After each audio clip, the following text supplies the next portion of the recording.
Shalom, selamat pagi Bapak Ibu, saudara-saudari yang dikasihi Tuhan.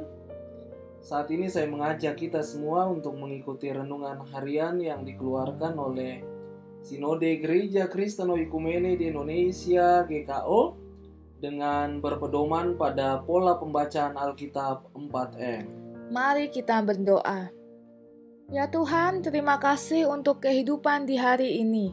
Ketika kami akan melakukan aktivitas kami di sepanjang hari ini, kami membutuhkan Tuhan hadir melalui firman-Mu, sehingga firman-Mu boleh menjadi penuntun bagi kami, pengarah bagi kami, untuk terus bertumbuh dan berjalan bersama dengan Tuhan. Dalam nama Tuhan Yesus Kristus, amin.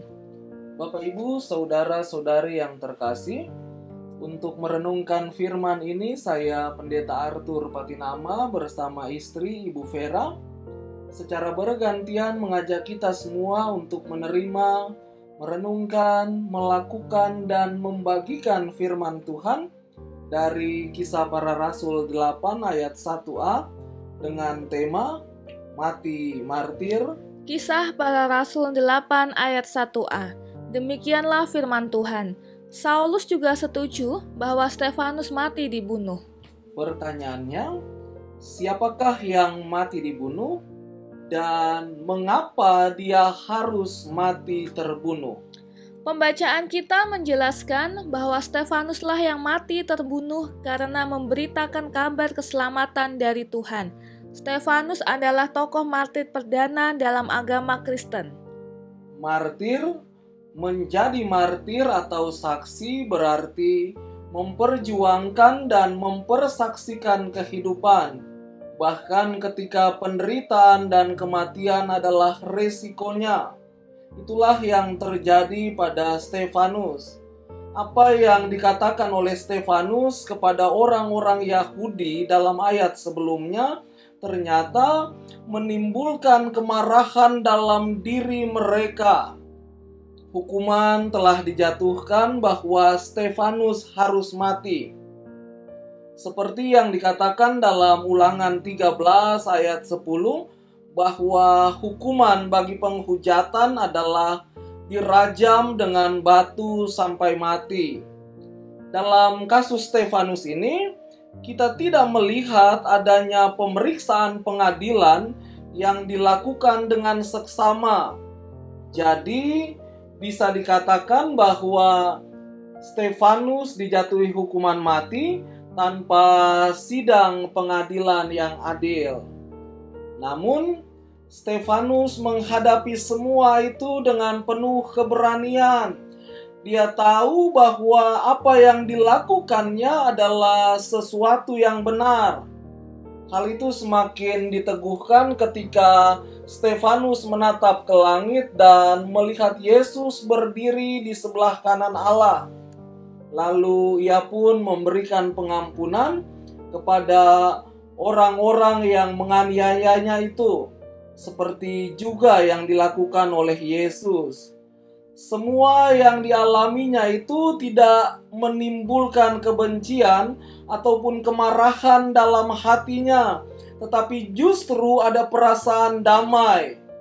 Ini adalah suatu hal yang sungguh luar biasa. Ketika seseorang dikuasai oleh Roh Kudus, ia bukan saja menjadi orang yang berani untuk menyatakan kebenaran, melainkan juga menjadi orang yang berani untuk menghadapi setiap kemungkinan, termasuk yang terburuk sekalipun, demi kebenaran itu sendiri.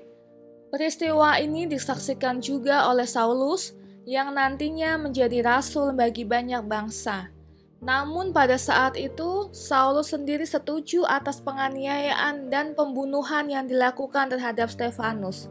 Akan tetapi, tampaknya cara bagaimana Stefanus mengakhiri hidupnya menimbulkan kesan tersendiri bagi Saulus yang melihatnya, yang kiranya suatu saat nanti menjadi benih yang berkembang besar dalam dirinya untuk mengikuti jejak yang sama.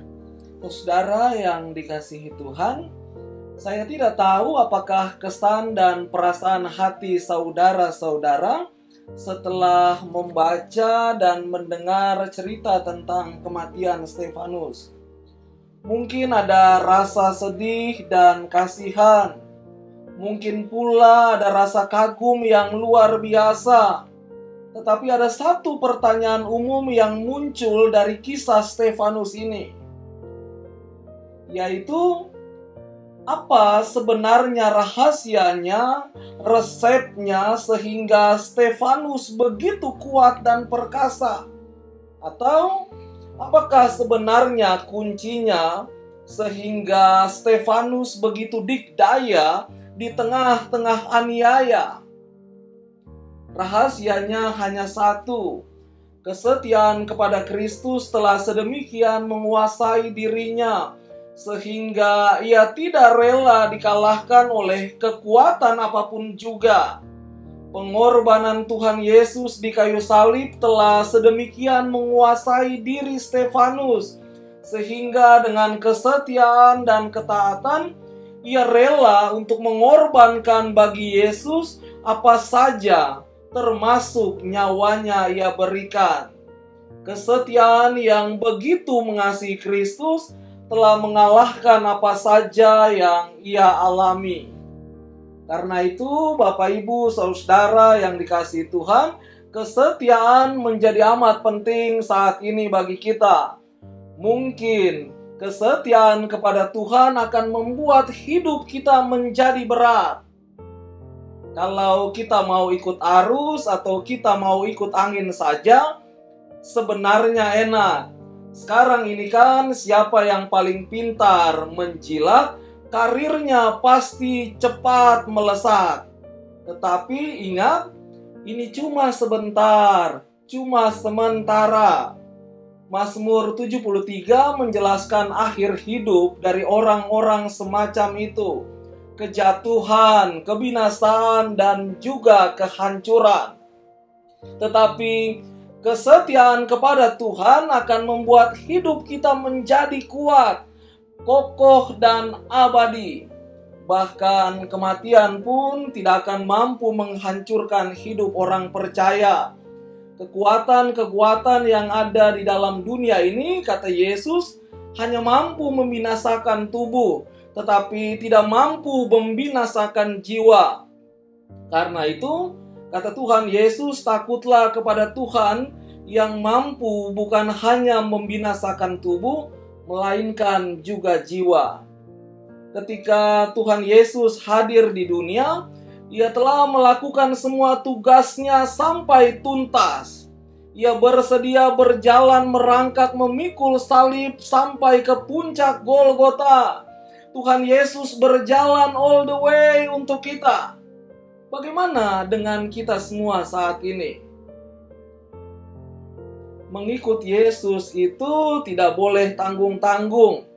Harus sampai akhir. Jadilah orang Kristen yang all the way. Orang Kristen yang sepenuhnya. Yang walaupun kita harus merangkak, tetapi tetap sampai ke garis finish. Jangan jadi orang Kristen yang tanggung. Orang Kristen yang setengah-setengah. Orang Kristen yang separoh-separoh. Kita harus all the way untuk Tuhan Yesus. Oh, betapa enaknya ketika kita mati, kita bisa mengatakan, sudah selesai. Tidak ada penasaran di situ. Karena itu, siapkah kita all the way untuk Tuhan Yesus? Tetapi sayangnya, mengapa semakin sedikit kita lihat orang-orang yang mau seperti Yesus bersedia memikul salib menuju Golgota? Saudara yang dikasihi Tuhan, Tuhan memang tidak menjanjikan yang menarik bagi kita. Ia juga tidak memanjakan hidup kita, sebab itu sangat berbahaya bagi kita. Tetapi Ia menjanjikan satu hal yang sangat berharga bagi kita, yaitu kesetiaan. Dan Ia berharap kita semua juga dapat setia sampai akhirnya. Karena barang siapa yang setia kepadanya, maka mahkota kehidupan yang tidak akan layu diberikan kepadanya. Amin. Mari kita berdoa. Ya Tuhan, terima kasih untuk kebenaran sabda-Mu di pagi ini. Kiranya Roh Kudus memampukan kami untuk setia sampai garis akhir hidup ini. Dan lewat kehidupan yang Tuhan anugerahkan bagi kami, kiranya kami dapat menjadi jalan berkat Allah yang terbesar dalam kehidupan dengan semua orang. Dalam nama Tuhan Yesus, Sang Nafas hidup kami menyerahkan kehidupan kami di sepanjang hari ini. Amin. Selamat pagi, selamat menjalankan aktivitas, dan selamat menikmati waktu yang indah bersama dengan keluarga tercinta. Tuhan Yesus menyertai kita semua.